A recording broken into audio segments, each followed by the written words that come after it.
Good morning everyone. আজ আমরা 2023-এর 24শে ডিসেম্বরের কারেন্ট অ্যাফেয়ার্স নিয়ে তোমাদের সঙ্গে আলোচনা করব। প্রতিটি কোশ্চেনই খুব গুরুত্বপূর্ণ। প্রথম কোশ্চেন হচ্ছে, প্রধানমন্ত্রী নরেন্দ্র মোদী কোথায় বিশ্বের বৃহত্তম যোগ কেন্দ্র সরভেদ মহামন্দির উদ্বোধন করেছিলেন?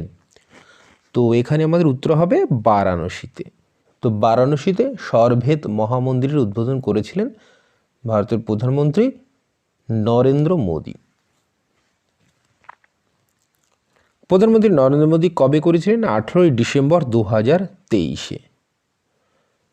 বিশ্বের সবচেয়ে বড় মেডিটেশন সেন্টার সরভেদ মহামন্দিরের উদ্বোধন করেন।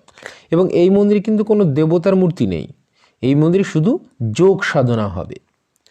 এই উপলক্ষে সন্ত সদাফল মহারাজের 135 ফুট মূর্তি উদ্বোধন করেন। কার? সন্ত সদাফল মহারাজের।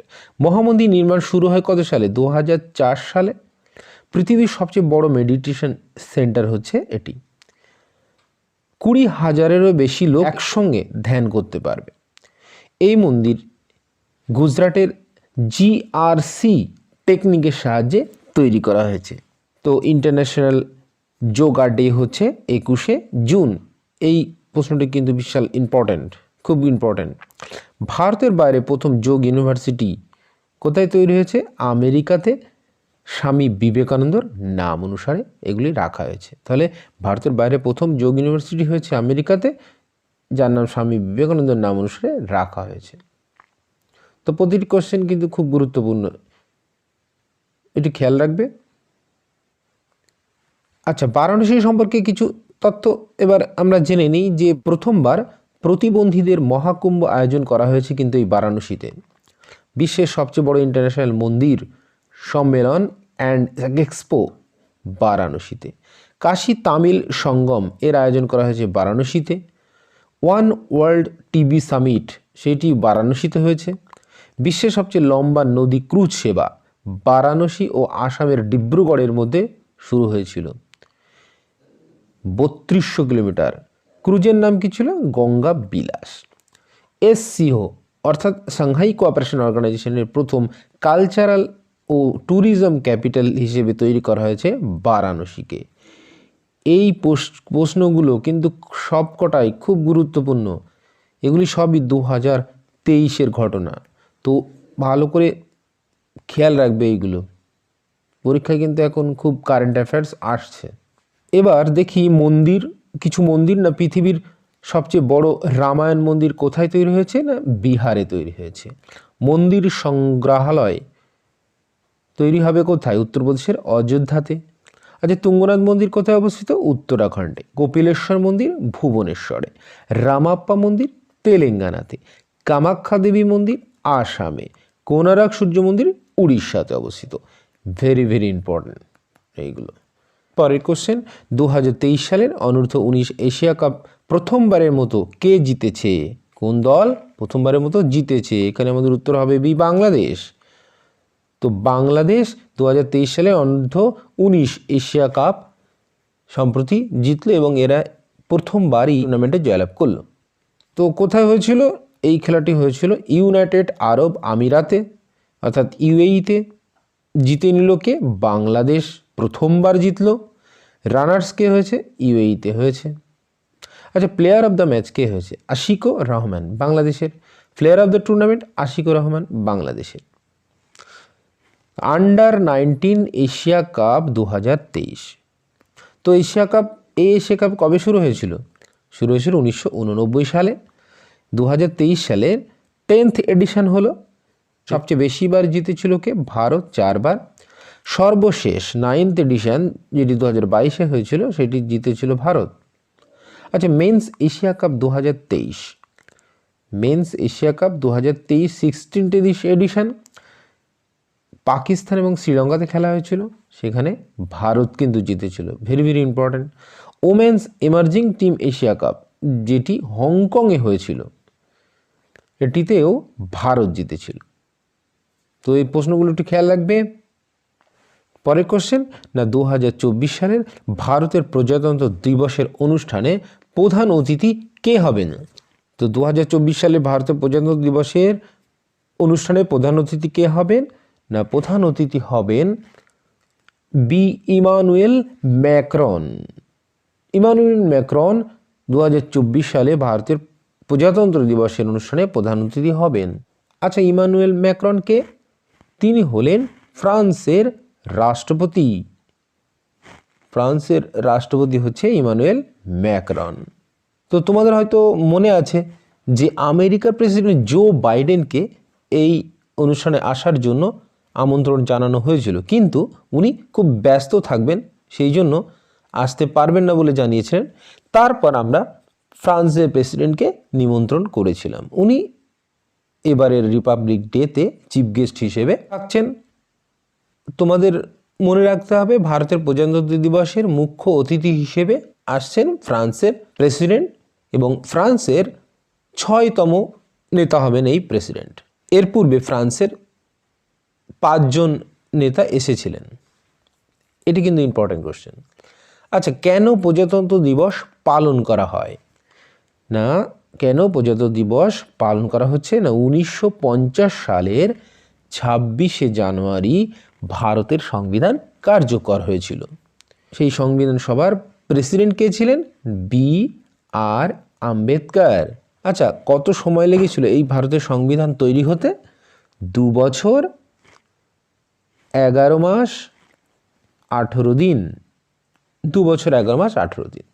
আর ফ্রান্সের রাজধানী কি? ফ্রান্সের রাজধানী প্যারিস, যে প্যারিসে 2024 সালের সামার অলিম্পিক অনুষ্ঠিত হবে। প্যারিসের কারেন্সি কি বা মুদ্রা কি? মুদ্রা হচ্ছে ইউরো। তো এগুলো একটু খেয়াল রাখবে। তো 2024 সালের ভারতের প্রজাতন্ত্র দিবস অনুষ্ঠানে প্রধান অতিথি কে হবেন? Emmanuel Macron. 2023 সালের রিপাবলিকে চিফ গেস্ট কে ছিলেন? 2023 সালের রিপাবলিক ডেতে চিফ গেস্ট কে ছিলেন? না, আব্দুল ফাত্তেহা আল সিসি। তিনি হচ্ছে মিশরের প্রেসিডেন্ট। তিনি পরপর 3 বার কিন্তু এই প্রেসিডেন্ট পদে নিযুক্ত হলেন। আচ্ছা, ভারতের প্রথম রিপাবলিক ডেতে চিফ গেস্ট কে ছিলেন? তোমরা কি জানো? না, 1950 সালের 26শে জানুয়ারি তৎকালীন ইন্দোনেশিয়ার প্রেসিডেন্ট সুকর্ণ। আচ্ছা, 26শে জানুয়ারি 1951 সালে কে ছিলেন? না, নেপালের রাজা ত্রিভুবন বীর বিক্রম শাহ 1951 সালে 26শে জানুয়ারি ছিলেন। আর 26শে জানুয়ারি 2024 সালে থাকবেন ফ্রান্সের প্রেসিডেন্ট ইমানুয়েল ম্যাক্রন। আচ্ছা, 2024 সালে এই যে প্রজাতন্ত্র দিবস বা রিপাবলিক ডে কততম? 75তম। ভেরি ভেরি ইম্পর্টেন্ট কোশ্চেন এটা। 75তম রিপাবলিক ডে সামনে 2024 সালের হতে চলেছে। পরে কোশ্চেন, কোন এআই ভারতীয় ভাষায় প্রধানমন্ত্রী নরেন্দ্র মোদীর বক্তৃতা অনুবাদ করে? কোন এআই? এখানে আমাদের উত্তর হবে ডি, ভাষিনী। তো ভাষিনী এআই ভারতীয় ভাষায় প্রধানমন্ত্রী নরেন্দ্র মোদীর বক্তৃতা অনুবাদ করে। Bhashini AI, Bhashini artificial intelligence. তো তোমরা পড়েছিলে কাশী তামিল সঙ্গমের আয়োজন করা হয়েছিল উত্তরপ্রদেশের বারাণসীতে, এবং ওখানে প্রাইম মিনিস্টার নরেন্দ্র মোদী যে ভাষণ দিয়েছিলেন সেই ভাষণ তো হিন্দিতে দেওয়া হয়েছিল, এবং সেই ভাষাকে ট্রান্সলেট করেছিল এই ভাষিনী এআই। আচ্ছা, ওই ভাষাকে ট্রান্সলেট করেছে কোন ভাষায়? না, তামিল ভাষায়।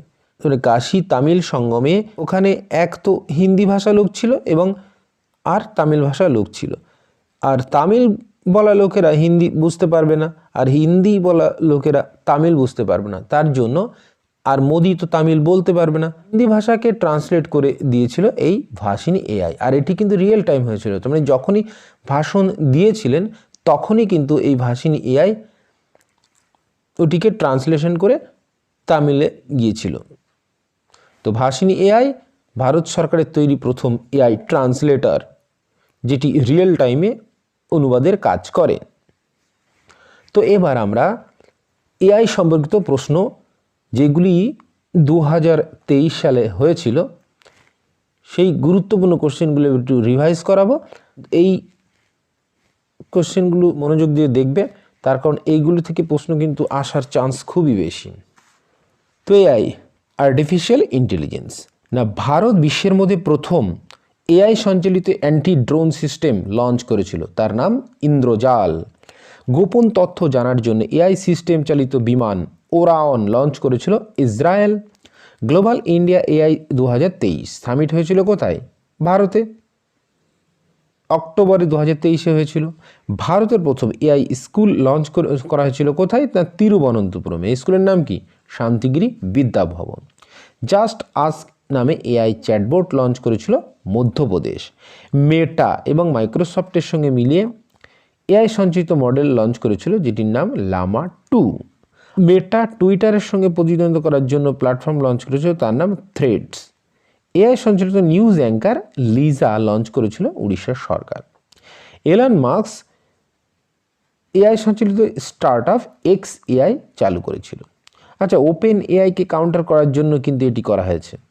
আচ্ছা, কোন কেন্দ্রশাসিত অঞ্চল ভারতের প্রথম টেলিমানাস চ্যাটবোট লঞ্চ করেছিল? সেটি হচ্ছে জম্মু কাশ্মীর। তো প্রশ্নগুলো কিন্তু ইম্পর্ট্যান্ট, একটু খেয়াল রাখবে। নেক্সট, প্রথম বিশ্ব এআই সম্মেলন হয়েছিল কোথায়? ব্রিটেনে।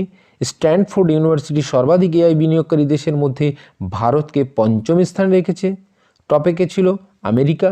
আচ্ছা, গ্রামীণ ভারতের জন্য এআই চ্যাটবোট যুগলবন্দি লঞ্চ করেছিল কারা? Microsoft. Very very important question. AI platform topaz launch করেছিল কে? ইনফোসিস। ওপেন এআই আমেরিকার কোম্পানি, তো তারা মাইক্রোসফটের সঙ্গে মিলে চ্যাট জিপিটি লঞ্চ করেছিল। আচ্ছা, চ্যাট জিপিটি ফুল ফর্ম কি? এটি কিন্তু পরীক্ষা সম্প্রতি এসছে। Generative pre train transformer. Generative pre train transformer. আচ্ছা, রাশিয়া কোন এআই প্ল্যাটফর্ম লঞ্চ করেছিল? Giga Chat. আচ্ছা, Google AI chatbot Bard. AI godfather কাকে বলা হয়? জেফ্রি হিন্টনকে। তো প্রশ্নগুলো কিন্তু ভেরি ভেরি ইম্পর্টেন্ট, খেয়াল রাখবে।